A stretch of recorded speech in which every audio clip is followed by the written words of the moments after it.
She thought the divorce was the end of her suffering. But for Ilara, the constant mockery from her ex-husband was a fresh wound that tore open every single day. He laughed at her attempts to rebuild, calling her new dates pity projects and her new life pathetically small. He was so convinced of her failure, so wrapped up in his own arrogance, that he never stopped to wonder who was holding her hand in the quiet moments. He had no idea her new pity project was about to buy the very company he worked for. This is the story of how a woman's quiet strength became a silent roar that shattered one man's world and redefined her own. The Tuesday morning light in Austin, Texas was thin and apologetic, filtering through the blinds of Ilara Vance's small, rented bungalow. It was the kind of light that revealed dust motes dancing in the air and the faint coffee ring on the wooden coaster she'd forgotten to wipe clean. It was a light that exposed things, and Ilara had spent the last 2 years trying to live in the shadows. Her phone buzzed on the granite countertop, a harsh, intrusive sound that made her shoulders tense instinctively. The name on the screen was a ghost from a life she no longer recognized as her own. Mark Jennings. She stared at it, her heart performing the familiar, frantic rhythm it reserved exclusively for him. A part of her, the part that still flinched at loud noises and sudden movements, wanted to hurl the phone against the wall. But there was the matter of the final joint tax return they were still wrangling over, a loose thread he kept pulling just to watch her unravel. With a sigh that felt like it carried the weight of their 10-year marriage, she answered. "Hello, Mark." Her voice was carefully neutral, a grey rock she'd spent months polishing. "Lara," he said, his voice oozing that practiced, condescending charm he used with clients and waitstaff. He never used her full name, Ilara. It was too elegant, too whole. He'd always preferred the shortened, more pliable Lara. "Just calling about the documents from Henderson. Did you get them?"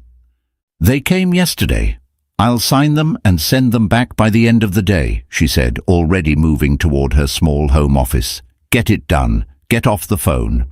Good, good. No point in dragging these things out. A pause. Ilara knew what was coming next. It was the same cadence, the same conversational feint he always used before the jab. "So I saw you the other night, at that little Italian place, Divino's." Her stomach tightened. She'd been there on Friday, with Julian. It had been their third date, a quiet affair filled with soft laughter and the surprising comfort of easy silence. "Oh?" she said, her voice a little too high. "Yeah, looked like you were having an interesting time." The condescension was gone, replaced by a thick, syrupy amusement. "Another one of your reclamation projects, Lara." He looked a little rumpled, like he'd spent the afternoon wrestling a bear. Ilara's eyes closed. Mark, a senior vice president at a mid-tier tech firm, was a man who lived and died by appearances. His suits were tailored, his shoes were Italian leather, and his disdain for anything less than polished was a weapon. Julian, with his soft, unassuming sweaters, thoughtful eyes, and a comfortable way of inhabiting his own skin, was the antithesis of Mark's brittle perfection. "His name is Julian," she said, her knuckles white as she gripped the edge of the counter, "and he's a lovely man." Mark's laughter crackled through the phone. It was the same laugh he'd used when she'd presented him with a business plan for her own landscaping company, the one he'd called a cute little hobby.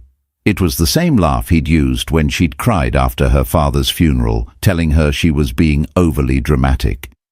It was a sound designed to diminish, to shrink her world until it was just big enough for him to stand in the center. "A lovely man," he mimicked. "God, you're so predictable, always going for the wounded birds. What's his story? Fired from his soul-crushing middle management job? Living with his mom? Let me guess, he's an artist." The cruelty was so reflexive, so effortless, that it stole her breath.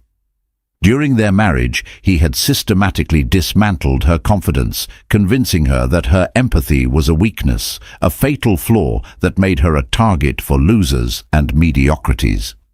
He'd framed himself as her protector, the one who could see the world for what it was, while she was just a bleeding heart, destined to be taken advantage of. "I have to go, Mark. I have a meeting." A lie, but a necessary one. "Right, a meeting. With a client for your little flower pot business?" He sighed, a theatrical sound of paternal disappointment. "Look, Lara, I'm just saying, you deserve what you settle for, I guess. Just try not to bring him around the old neighborhood. It's embarrassing." The line went dead. Elara stood in the silence of her kitchen, the echo of his laughter ringing in her ears. Embarrassing, wounded birds, reclamation projects. The words were stones he'd been throwing at her for years, and even now, with the legal ties severed, they still left bruises. She sank onto a stool, her carefully constructed mourning collapsing around her. This was his power. Not physical, never that. It was psychological, a slow, corrosive drip of acid on her soul. He had painted a picture of her as a weak, naive woman who couldn't survive without his brilliant, cynical guidance. The most insidious part of his abuse was that for a long time she had believed him. Her gaze drifted to the single, perfect gardenia floating in a bowl of water on her table. Julian had brought it for her. Not a bouquet, just one flower. "It reminded me of you," he'd said, his voice quiet and sincere. "Elegant and stronger than it looks." Julian Thorne. He'd told her he was in strategic investments, a vague term that she hadn't pressed him on. It didn't matter. What mattered was how he looked at her, as if he were seeing not the broken pieces Mark had left behind, but the person she was trying to become. He listened with an intensity that was almost unnerving, his gaze never wavering. He asked about her passion for landscape design, not her little business, and had spent an hour looking through her portfolio, commenting on her use of native Texas grasses and her eye for color theory. With him, she didn't feel like a project. She felt seen. But Mark's voice was a poison that seeped into everything. Was he right? Was she just repeating a pattern? Julian was quiet, introspective, and there was a sadness in his eyes she recognized because she saw it in her own reflection. Was she drawn to his melancholy, mistaking it for depth? The doubt, Mark's most enduring legacy, crept in, cold and familiar. She pushed it away, straightening her back. She would not let that man, with his hollow laugh and emptier heart, ruin this. She had a business to run, a small but growing enterprise that paid her bills and brought her a quiet, profound joy. And she had a date with Julian on Thursday. They were going to a small gallery to see a photography exhibit. She walked to her desk, picked up a pen, and with a hand that was only shaking slightly, she signed the tax documents. She would put them in the mail, another thread to the past severed. She would focus on the feel of the soil under her fingernails, the satisfaction of a blueprint coming to life, and the possibility that Julian's kindness wasn't a prelude to a punchline, but simply kindness.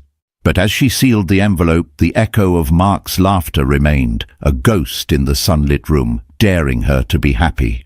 The art gallery was a cavernous space in a repurposed warehouse on the east side of town. The polished concrete floors reflected the stark, black and white photographs lining the white walls, portraits of weathered faces, sprawling, desolate landscapes, and intimate, unguarded moments. It was the kind of place Mark would have hated, deeming it pretentious and unprofitable. Elara loved it immediately. Julian stood beside her, his hands tucked into the pockets of his dark grey trousers. He hadn't said much since they'd arrived, but his presence was a warm, grounding force. He moved with a quiet deliberation, studying each photograph not with a critic's eye, but with a genuine, unhurried curiosity. "What do you think?" he finally asked, his voice low, as they stood before a portrait of an elderly woman whose face was a roadmap of wrinkles, her eyes holding a universe of stories. "I think," Elara began, searching for the right words, "that the photographer didn't just take her picture, he listened to her silence." Julian turned to her, a slow, appreciative smile spreading across his face. It was a smile that reached his eyes, chasing away some of the melancholy she'd seen there before. That's a beautiful way to put it. Listen to her silence. I like that. For the rest of the evening they talked, not just about the art, but about everything and nothing. He asked her about the first garden she ever designed, a small, chaotic patch of wildflowers for her grandmother. She asked him what he did to unwind, and he surprised her by saying he built intricate ship models, a hobby that required immense patience and a steady hand. He spoke of his work in strategic investments with a certain detachment, more interested in the complex problem-solving aspect than any financial outcome. He was an enigma, but a comfortable one. There was an ease between them that felt both brand new and deeply familiar. It was the ease of two people who understood what it was to feel out of place in a loud, aggressive world. With Mark, conversations had been a performance. She was the audience, and he was the star, regaling her with tales of his corporate triumphs, his clever put-downs of his rivals, and his grand pronouncements on politics and culture. Being with Julian was a dialogue, a gentle back and forth, a space where her thoughts were given weight and respect. Later, as he walked her to her car, the cool night air was a welcome relief from the stuffy gallery. "I had a really wonderful time tonight, Julian," she said, meaning it more than she'd meant anything in a long time. "Me too, Ilara." He used her full name, and the way it sounded in his calm, resonant voice made her feel whole. "I was wondering, I know this is forward, but there's a charity gala my company sponsors next weekend. It's for the Hill Country Conservancy. I know you have a passion for native landscapes. I thought you might enjoy it." He looked genuinely hesitant, almost shy. "It's a bit stuffy, a lot of suits. I'd understand if you'd rather not." The mention of suits sent a small, irrational shiver of dread down her spine. It was Mark's world. A world of forced smiles, sharp elbows, and social calculus. A world where she had always felt like an accessory, her dress and her demeanor subject to his approval. But then she looked at Julian. He wasn't asking her to be an accessory. He was inviting her to share in something he thought she would appreciate. The Hill Country Conservancy did incredible work, and the thought of supporting them, even just by attending an event, was appealing. It was a chance to step, just for a night, into a world she'd fled, but on her own terms. With him. "I'd love to," she heard herself say, the words feeling brave and reckless. His relief was palpable. "Great, it's Saturday. I'll send you the details." He didn't lean in for a kiss. Instead, he just touched her arm lightly, his fingers warm on her skin for a brief moment. "Drive safe, Ilara." As she drove home, a giddy, unfamiliar feeling bubbled in her chest. It was hope, she realized, but a fragile, tentative version of it. For the rest of the week, she threw herself into her work, finalizing a design for a drought-resistant garden for a new office complex, and spending hours at a nursery, her hands happily covered in dirt. She felt more herself than she had in years. The peace was shattered on Friday afternoon. She was loading bags of mulch into the back of her truck when her phone buzzed. It was Mark. Again. She ignored it. He called again. She ignored it again. Then came the text message. "Mark, need to talk. It's about the house." Her blood ran cold. The house. The beautiful 4-bedroom craftsman they had bought together, the one she had poured her heart into renovating, the one she had to leave behind because every room screamed with memories of his criticism and her silent tears. They had agreed to sell it, but Mark had been dragging his feet, living there alone, a king in a castle of shared ghosts. She typed back, her fingers stiff. "Ilara, what about it?" "Mark, just call me, it's easier." With a sense of impending doom, she dialed his number. "I got an offer," he said without preamble. "A fantastic one, way over asking." Ilara felt a rush of relief. This was it, the final financial tie, the last shared asset. "That's great, Mark. Send me the paperwork and I'll sign." "Not so fast," he said, and there it was. the familiar, predatory tone. "There's a complication. The buyer wants a quick close, but they also want the garden redone. Apparently your little wildflower experiment isn't their cup of tea. They want something more formal, structured." The insult was so casual, so perfectly aimed. He knew how much that garden, a riot of black-eyed Susans, bluebonnets and purple coneflowers, meant to her. It had been her one act of defiance in a world of manicured lawns and rigid hedges he had insisted upon. "So the buyers can hire a landscaper," she said coolly. "Or," he said, letting the word hang in the air, "you could do it as a favor to ensure the sale goes through smoothly. It would save us both a lot of money and hassle. I told them my ex-wife was a landscaper and could probably whip it into shape in a weekend." The audacity of it was breathtaking. He wanted her to come back to that house, to the site of her deepest unhappiness, and tear up the one thing she had created for herself, to replace it with the very aesthetic she despised, all for his convenience. "No," she said, the word feeling powerful and liberating. "No?" He sounded genuinely shocked, as if the possibility had never occurred to him. "Lara, don't be difficult. This is a 7-figure deal. Don't let your little artistic pride get in the way of a massive payday for both of us." "My little artistic pride is not the issue, Mark. My answer is no. Hire someone else. Take it out of the proceeds. I don't care. But I am not setting foot on that property." He was silent for a long moment. When he spoke again, his voice was cold, stripped of all its fake charm. "You know, I was starting to think you were getting better, that you were finally moving on with your sad little life. But this is pathetic. You're still so weak you can't even face a garden. He must be a real piece of work, that new guy, if he's making you this fragile." "He has nothing to do with this," she snapped. "Oh, I bet he does. I bet he's one of those sensitive types who encourages you to honor your feelings. You're probably paying for his coffee. Jesus, Lara, when are you going to wake up and realize you need someone who can actually take care of you?" She hung up. Her whole body was trembling, a cocktail of fury and a deeper, more painful sorrow. He still saw her as his broken possession. He couldn't conceive of her making a decision based on her own self-worth, her own well-being. It had to be the influence of another, weaker man. The joy she'd felt about the gala, about her date with Julian, evaporated, replaced by a grey fog of doubt. Maybe Mark was right. Maybe she was weak. The thought of going to a black tie event, of putting on a dress and making small talk, suddenly felt like an insurmountable challenge. She felt exposed, fragile, and deeply, profoundly tired. The whispers of a new beginning were being drowned out by the roar of the past. The dress was emerald green, the color of new leaves after a spring rain. It was a simple, elegant sheath of silk that clung in all the right places and made Ilara feel like a version of herself she hadn't met yet, but wanted to know better.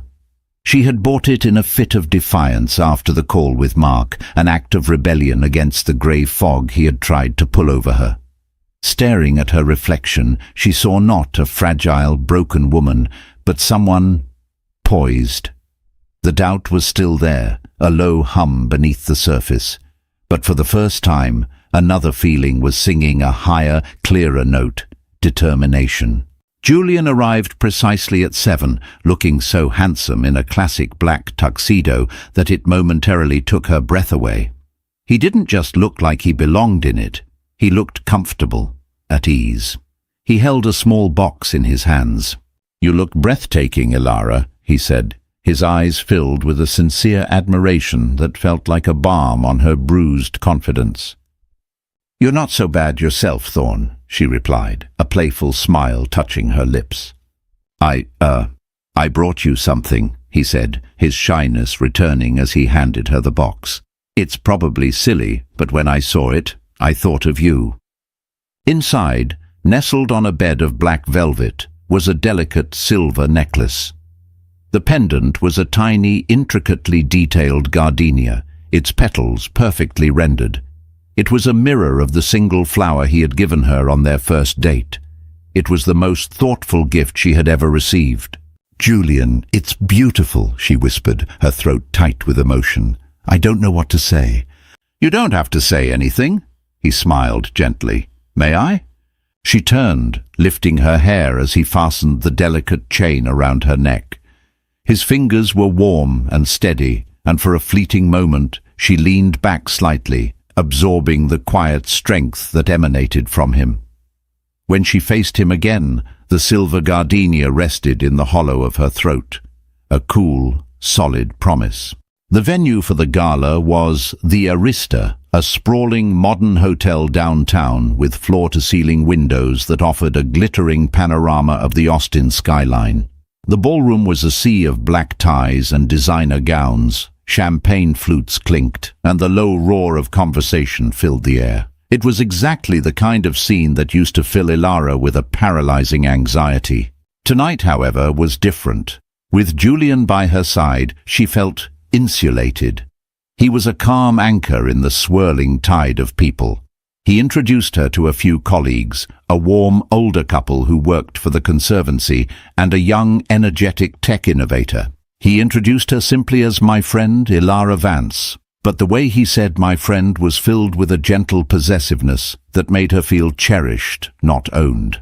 He never left her side, keeping a light hand on the small of her back, guiding her through the crowd, and leaning in to whisper a funny observation or a piece of trivia about the architecture. He made her feel included, a partner in the evening rather than a silent spectator.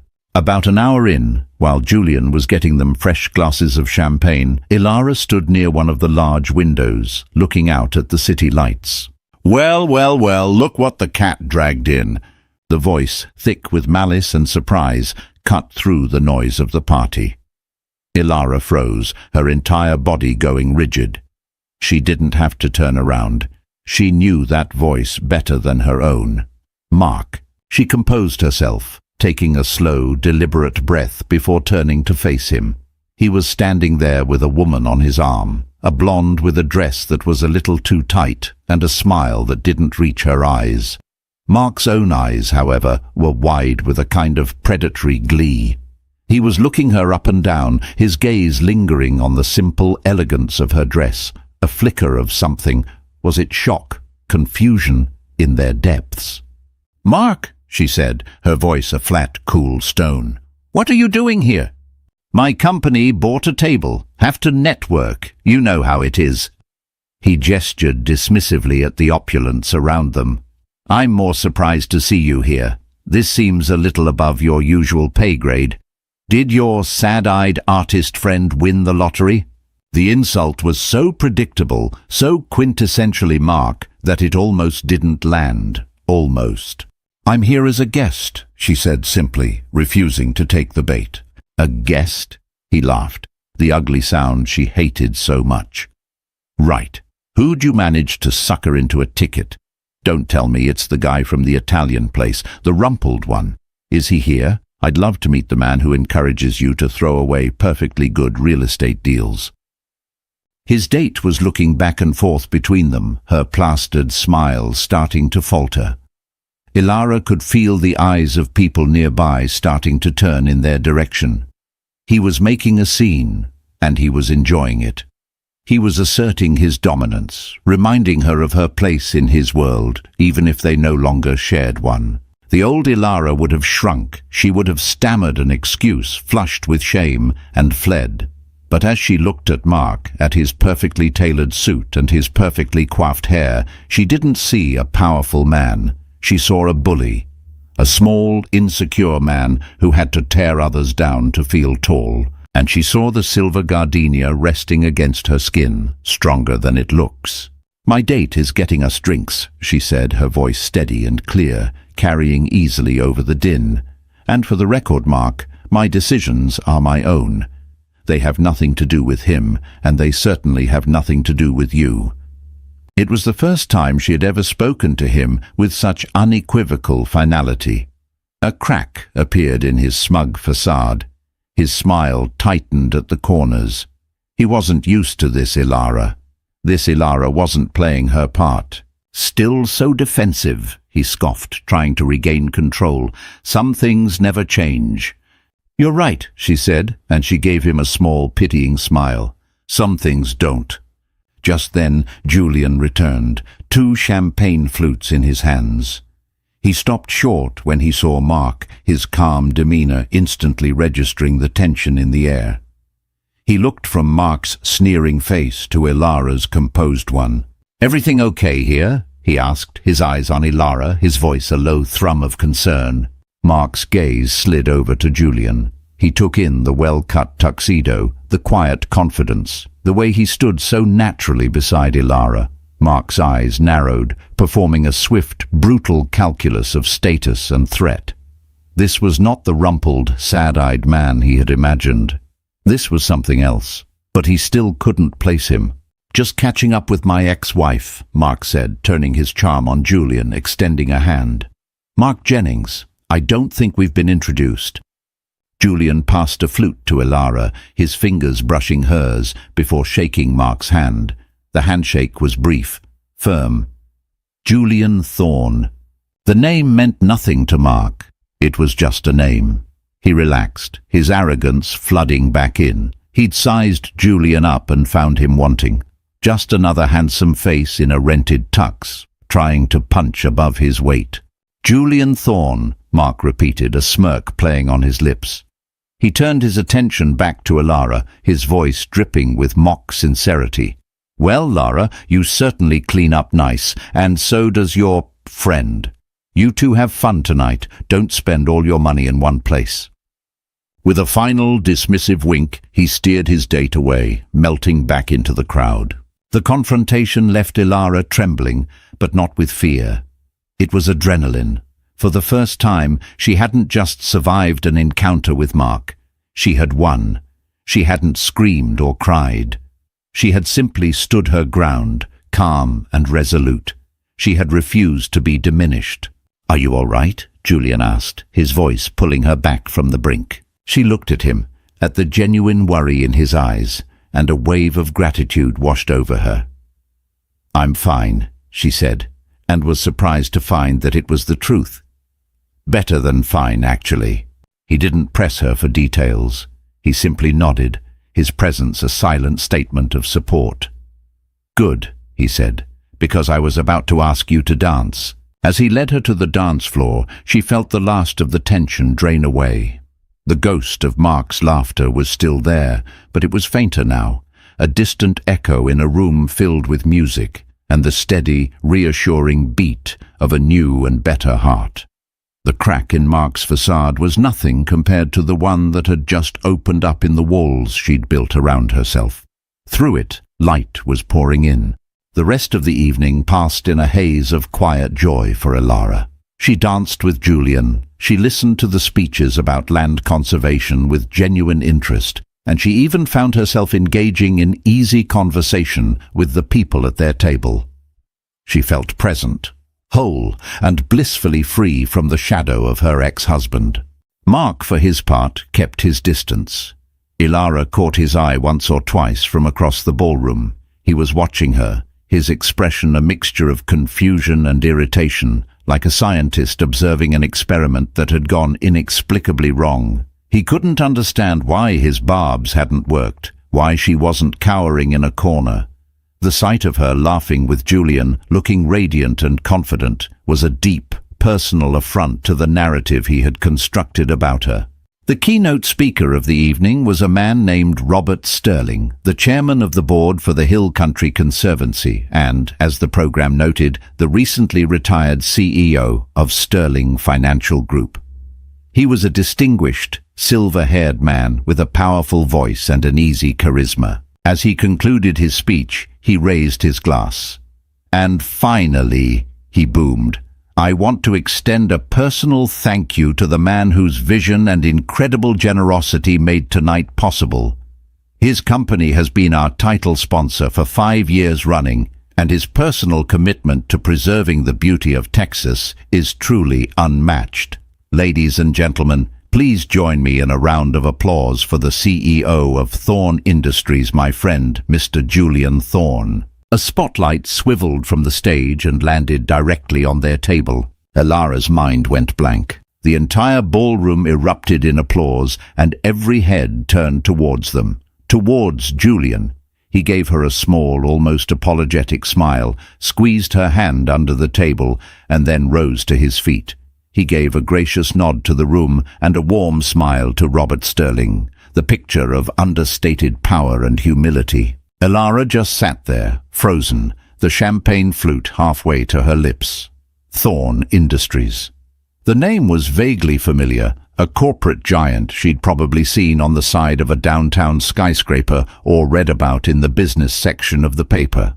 A company that dealt in global logistics, technology, and strategic acquisitions. A multi-billion-dollar empire. Julian Thorn. The quiet, introspective man who built model ships and listened to the silence in photographs. The man who wore soft sweaters and brought her single gardenias.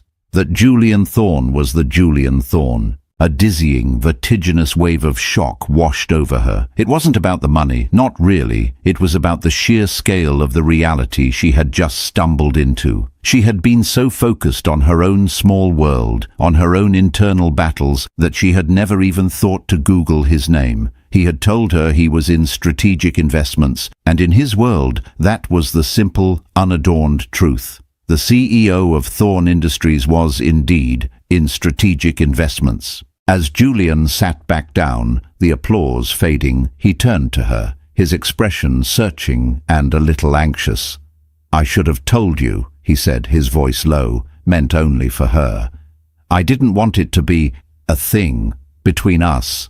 "A thing?" she whispered, her voice barely audible. "The money, the title, it complicates things. It changes how people see me. I just wanted to be Julian, with you." His sincerity was so plain, so vulnerable, that it cut through her shock. He hadn't been hiding his identity to deceive her. He had been protecting the fragile, authentic connection they were building.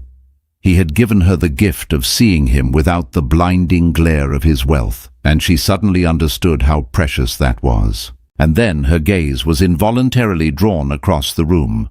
Mark was standing stock still near the bar, his drink forgotten in his hand. His face, usually a mask of smug control, was completely slack with disbelief. His jaw was literally hanging open. His eyes were wide, fixed on Julian, then darting to Ilara, then back to Julian. The confident posture, the arrogant tilt of his head, it had all collapsed. He looked like a man who had just seen the laws of physics bend. He was frantically connecting the dots. The easy way Julian wore his tuxedo. The deference people showed him. The way Robert Sterling, a titan of industry himself, had called him a friend. Thorn Industries. The name was now exploding in Mark's mind like a supernova. He worked in the tech sector. Of course he knew Thorn Industries. They were a predator, a behemoth that swallowed smaller companies like his for breakfast. The mockery, the condescension, the casual cruelty he had directed at Ilara and her rumpled date now looked not just foolish, but cosmically, suicidally stupid. He had mocked a man who could buy and sell him 1,000 times over before he'd even finished his morning coffee. The blood drained from Mark's face, replaced by a mottled, sickly pallor. He looked small, insignificant. All the borrowed power he derived from his title, his suit, his sense of superiority, had been incinerated in an instant by the spotlight that had landed on Julian Thorn. He saw Ilara looking at him, and for a split second their eyes met across the crowded room. In his, she saw not anger, but raw, naked panic. The bully, confronted with a power he couldn't possibly comprehend, had been revealed for what he was, a terrified child. He turned abruptly and practically fled the ballroom, his blonde companion trailing behind him in confused silence. The unveiling was complete. But it wasn't Julian's identity that had truly been revealed. It was Mark's. Ilara turned back to Julian, the noise of the room fading into a distant hum. The shock was receding, replaced by a strange, breathtaking clarity. This wasn't a fairy tale. This wasn't about a poor girl being rescued by a rich prince. This was about a woman who had been learning to stand on her own 2 feet and had discovered, quite by accident, that the kind man holding her hand happened to own the ground beneath them. "Thank you," she said to Julian, her voice regaining its strength. He looked confused. "For what? For not telling you I was ridiculously wealthy?" She laughed, a real, genuine laugh that came from deep in her belly. "No, thank you for wanting to just be Julian." His shoulders relaxed, the anxiety melting from his eyes. He smiled, that slow, wonderful smile that made her feel like the only person in the world. He picked up her hand from the table and laced his fingers through hers, his thumb gently stroking her knuckles. "I'm always going to be just Julian," he said softly, "for you." And in that moment, Ilara knew that the power imbalance Mark had so carefully cultivated for a decade had not just been leveled, it had been annihilated. And she had been the one to light the fuse, not by landing a billionaire, but by simply refusing to be small. The silence in Ilara's bungalow was different now. For 2 years, it had been a space she'd had to consciously fill to keep the ghosts at bay, with music, with podcasts, with the hum of the television. Now, the quiet felt peaceful, earned. It was a silence that belonged to her. It had been 3 days since the gala. 3 days since Mark had vanished from the ballroom like a startled phantom. He hadn't called. He hadn't texted. This absence of harassment was more telling than any angry tirade could have been. It was the silence of a man completely and utterly checkmated, his king toppled, his board swept clean. Ilara had spent the weekend with Julian. Not at a fancy restaurant or a high society event, but in her own backyard, their hands in the dirt as he helped her build a new raised bed for a vegetable garden. He'd shown up in old jeans and a faded University of Texas t-shirt, looking nothing like a CEO and everything like the kind, grounded man she was falling for. They'd talked about the revelation at the gala. She'd explained her history with Mark, not in excruciating detail, but enough for him to understand the landscape of her past, the constant erosion of her self-worth, the psychological warfare. He listened, as he always did, with quiet, unwavering attention. He didn't offer solutions or platitudes. He didn't say, "I'll take care of him." He just listened, and when she was done, he'd taken her soil-streaked hand in his and said, "His opinion of you is a reflection of him, not you. I hope you know that." And she did. Now she finally truly did. On Wednesday morning, as Ilara was sketching a new planting design, her phone rang. It was an unknown number. She hesitated, then answered. "Lara?" The voice was unrecognizable at first. It was thin, reedy, stripped of its usual bravado. It was Mark.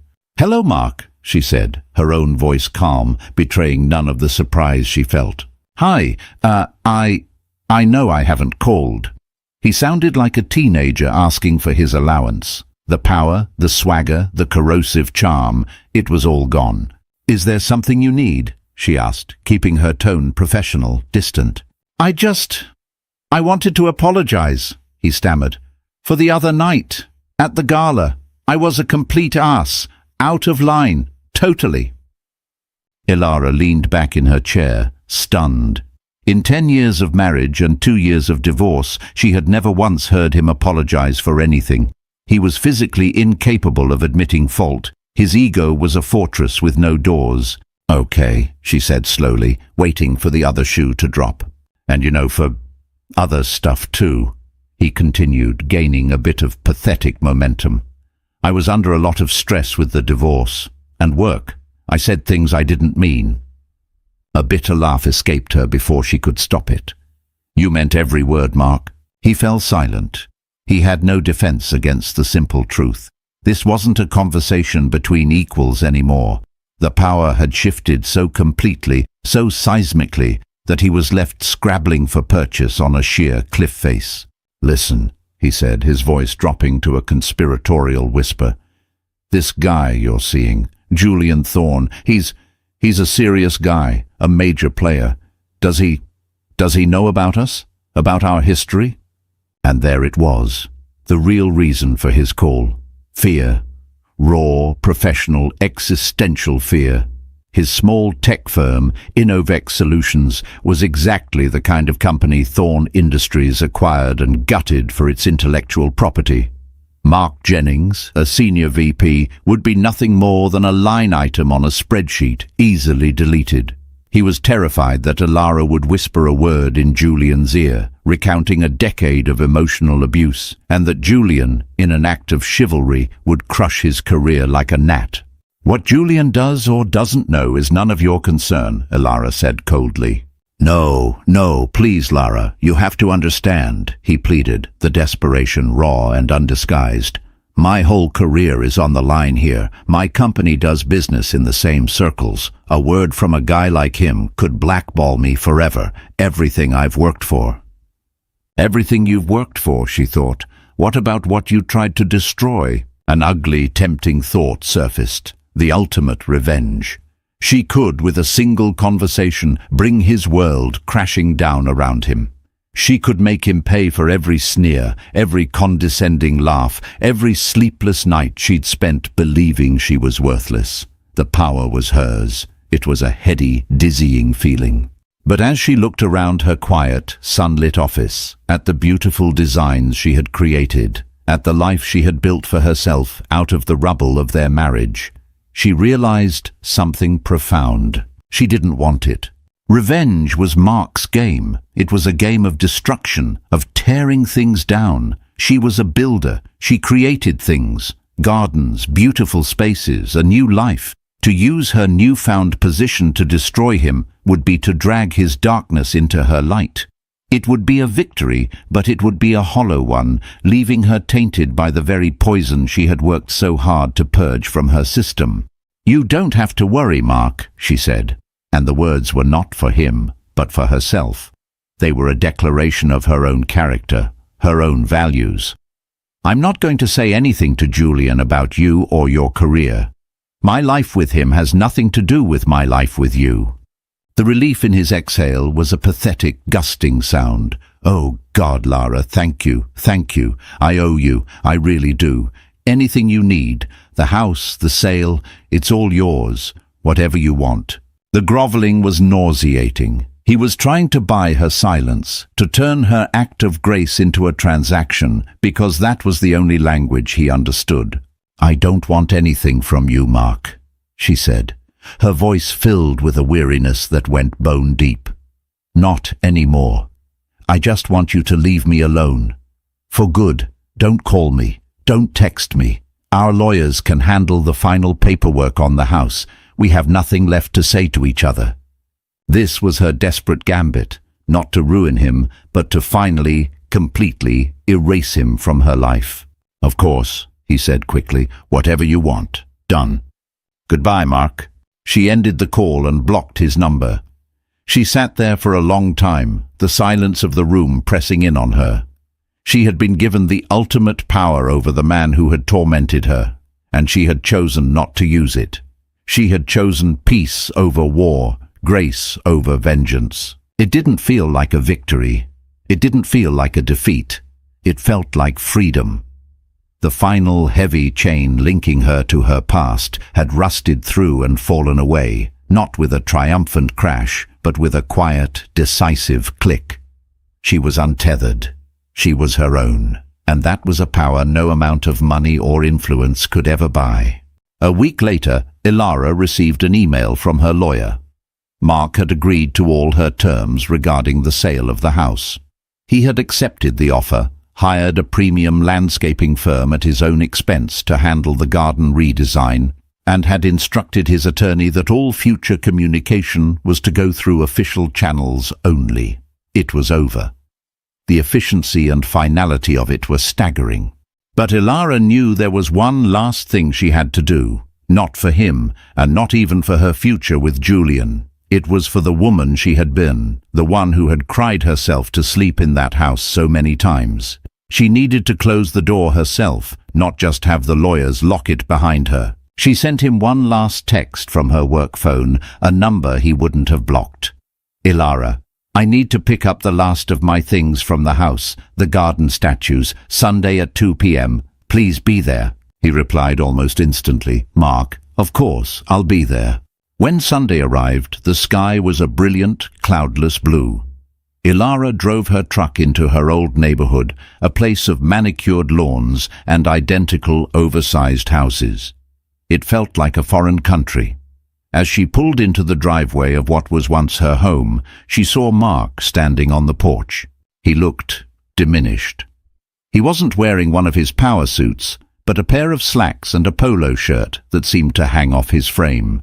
He had lost weight, and there were dark circles under his eyes. The confident, arrogant swagger was gone, replaced by a nervous energy, a fidgety uncertainty. "Hi," he said as she got out of the truck. "Mark," she nodded, walking past him toward the backyard gate. "This won't take long."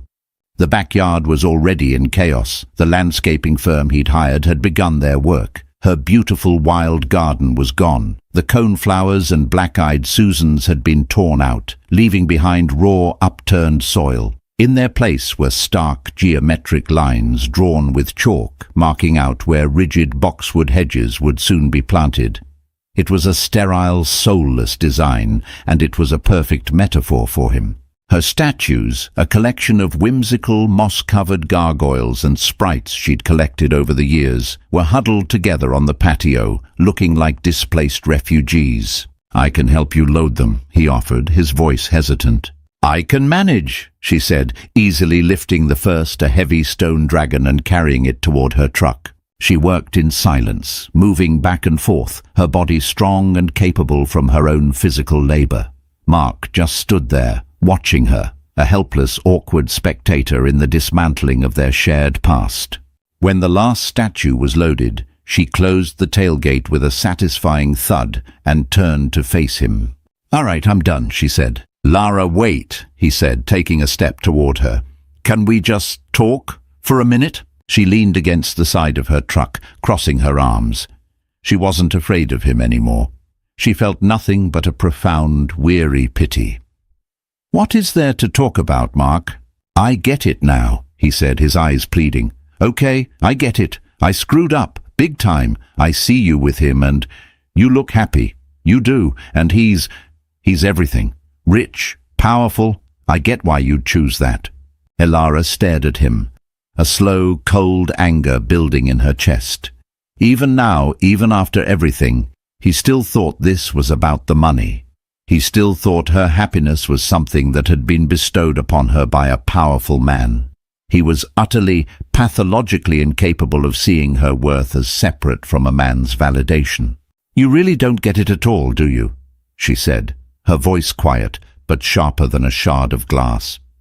"You think this is about Julian's money? You think I'm happy because my boyfriend is a billionaire?" "Well, yeah," he stammered. "I mean, it doesn't hurt." She shook her head, a sad, final smile touching her lips. "This happiness, Mark, this peace. I built this. I started building it the day I left you, with nothing but a broken heart and a business plan you laughed at.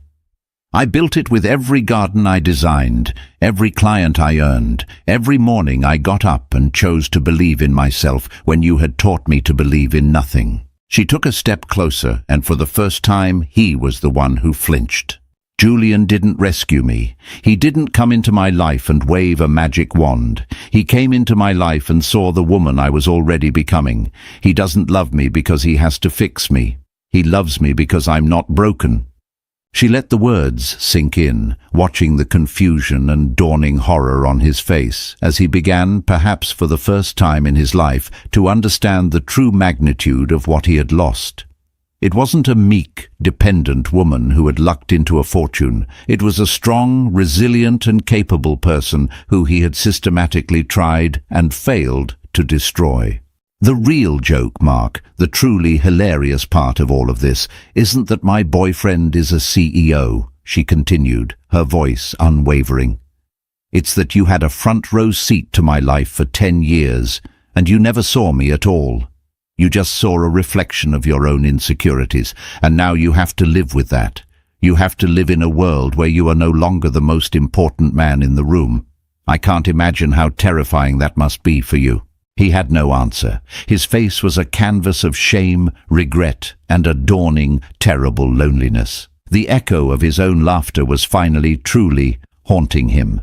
He was the wounded bird. He was the reclamation project.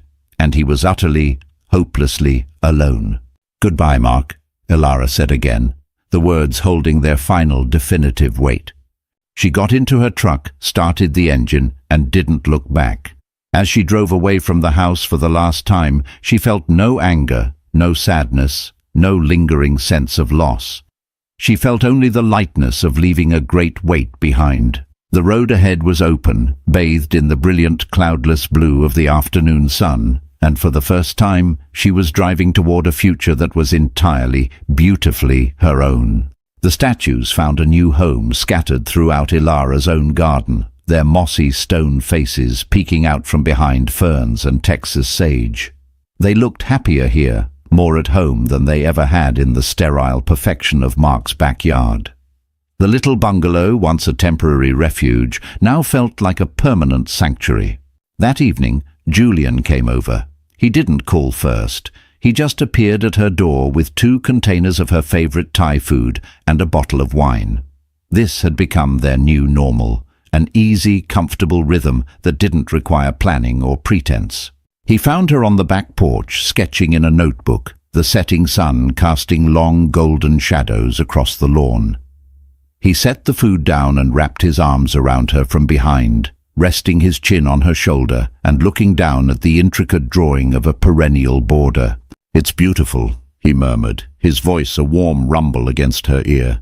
"It's for the new community center downtown," she said, leaning back into his embrace. "They want something that attracts pollinators." They ate on the porch as twilight bled across the sky, turning the blue to purple and then to a deep, starry indigo. Ilara told him about her final meeting with Mark. She recounted the entire conversation, including Mark's pathetic assumption that her happiness was a byproduct of Julian's wealth. Julian listened patiently, his expression unreadable in the dim light. When she finished, he was silent for a long time, swirling the wine in his glass. "Are you angry?" Ilara asked softly. "Angry?" He looked up, seeming surprised by the question. "No, I'm not angry at him. I pity him. To live in a world so transactional, so utterly devoid of genuine connection. It must be a prison." He reached across the small table and took her hand. "What I am is in awe of you." "Of me? Why?" "Because you had all the power, Ilara," he said, his voice thick with sincerity. "You could have destroyed that man. With what he did to you, no one would have blamed you. You could have asked me to make one phone call and his professional life would have been over. But you didn't. You chose grace. You took the high road when he had spent a decade forcing you into the gutter. That takes a kind of strength that I don't think I would have." Tears welled in Ilara's eyes, blurring the fairy lights she had strung along the porch railing. It was one thing to feel that strength inside herself. It was another to have the person she loved most in the world recognize it and name it. "I did it for me," she whispered. "Not for him. I had to prove to myself that I was better than him, that his cruelty hadn't become my own." "I know," he said, his thumb stroking the back of her hand, "and that's why I love you." The words hung in the warm night air, simple, profound, and utterly true. She had been waiting her whole life to hear them said with such quiet, uncomplicated certainty. "I love you too, Julian," she replied, and the words felt like coming home. They sat in a comfortable silence after that, a different kind of silence from the one she had known before. It wasn't an absence of noise, it was a presence of peace. It was the silence of 2 people who didn't need words to understand each other. It was the silence of a shared future, stretching out before them, full of possibility. Later, as they were washing the dishes together in her small kitchen, Julian paused, a thoughtful expression on his face. "There's something I've been meaning to ask you," he said. "Anything?" "Thorn Industries has a philanthropic wing," he began. "The Thorn Foundation. We fund a lot of environmental and community greening projects, urban farms, park revitalizations, public gardens." He turned to face her, drying his hands on a dish towel. The foundation is looking for a new creative director. Someone with a vision, with a real passion for how green spaces can transform communities. Someone with a brilliant eye for design and a deep understanding of sustainable horticulture. He let the implication hang in the air. Ilara's heart began to beat faster. It wasn't just a job offer, it was a kingdom, a chance to do what she loved on a scale she had never dreamed possible, with resources that could bring her most ambitious designs to life. The old Ilara, the one conditioned by Mark, would have been filled with doubt. "I'm not qualified, it's just a pity offer. I only have a small business." But that Ilara was gone. The woman standing in her place looked at the man she loved and saw not a billionaire offering a handout, but a partner offering an opportunity, one he genuinely believed she had earned. Still, a crucial question remained. "Would I be working for you?" she asked, her voice steady. He shook his head immediately. "No. The foundation has its own board, its own president. You would answer to them. I'm on the board, of course, but I don't get involved in the day-to-day. This would be your ship to steer, your vision." That was the answer she needed to hear. It was a chance to build something even bigger, something that was hers and hers alone. I need to think about it," she said, her mind reeling with the possibilities. "Of course," he said, his smile gentle and understanding. "Take all the time you need. The offer will be there." That night, as she lay in bed, the silence of the house was filled not with echoes of the past, but with the whispers of an extraordinary future. It was a future she had not been given, but had cultivated herself, seed by painstaking seed, until it was ready to bloom. 6 months later, Ilara stood on a patch of barren, dusty land in a neglected corner of East Austin. To her left was a crumbling brick wall covered in graffiti. To her right was the drone of a nearby highway. In front of her was a group of eager neighborhood volunteers, a team of professional landscapers, and a small mountain of compost and mulch. She held up a large blueprint, its pages flapping in the warm autumn breeze. "Okay, everyone," she said, her voice clear and confident, carrying easily over the morning air. "The first phase is soil remediation. We need to clear the debris and start amending the soil with the compost. The Thorn Foundation is committed to using only organic, sustainable methods." She was in her element. As the new creative director of the Thorn Foundation's Green Spaces initiative, she was no longer just designing gardens. She was building ecosystems. She was transforming forgotten urban lots into vibrant community hubs, with vegetable plots for local families, pollinator gardens for bees and butterflies, and shady groves of native trees where children could play.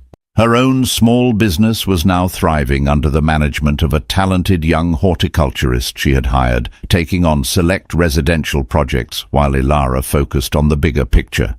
She hadn't been swallowed by Julian's world. She had expanded her own to run parallel to it, each of them with their own passions, their own work, coming together at the end of the day to share in their separate triumphs. Julian was there that morning, dressed in the same faded UT t-shirt and worn jeans he'd worn to work in her own garden.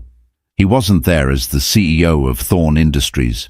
He was just another volunteer, his hands already dirty as he helped a group of teenagers haul bags of mulch. He caught her eye across the lot and gave her a wink, his face beaming with a pride that was pure and unconditional.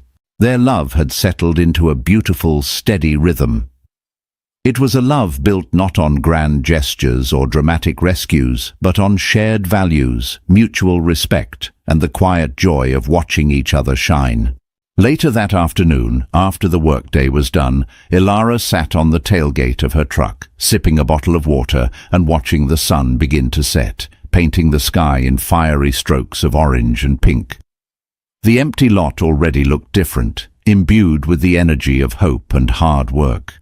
Her phone buzzed. It was an email notification from her lawyer, a simple subject line, "Jennings Property, sale finalized." She opened it. The house was officially sold. The funds had been transferred. The last tie was, in the most literal sense, severed. She felt a brief, distant pang of nostalgia, not for the marriage, but for the young woman who had once believed in it so fiercely. She sent a silent wish for her peace, wherever she was now, and then archived the email without a second thought.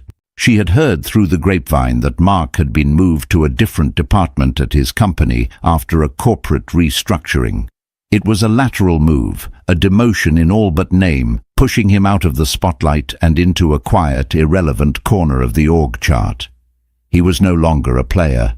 He was just a man in a suit, haunted by the ghost of a woman he never knew and a power he could never have. Ilara felt no satisfaction at the news, only a detached sense of an ending. His story was over. Hers was just beginning. Julian came and sat beside her, his arm draping comfortably around her shoulders. He smelled of sweat and soil and sunshine. "Good day," he said, his voice content. "The best," she agreed, leaning her head against his shoulder. They sat in silence, watching the sun dip below the horizon. It was a different kind of silence now, one that held no echoes of the past, no ghosts of laughter meant to harm. It was a silence filled with the promise of 1,000 more sunrises, just like this one, each one a chance to build, to grow, to love. It was the sound of her own life finally, beautifully, in full bloom. Ilara's journey wasn't about revenge. It was about reclaiming her own voice and realizing that her worth was never up for his debate. Her victory wasn't in who she was dating, but in who she had become all on her own. If her story of quiet resilience and unexpected triumph resonated with you, let me know in the comments. What do you think was the most powerful moment in her transformation? Your engagement helps these stories reach more people who might need to hear them. Don't forget to like this video, share it with someone who loves a story of empowerment, and subscribe for more dramatic tales of life, love, and redemption. Click that notification bell so you never miss a chapter of our next story. Thank you for watching.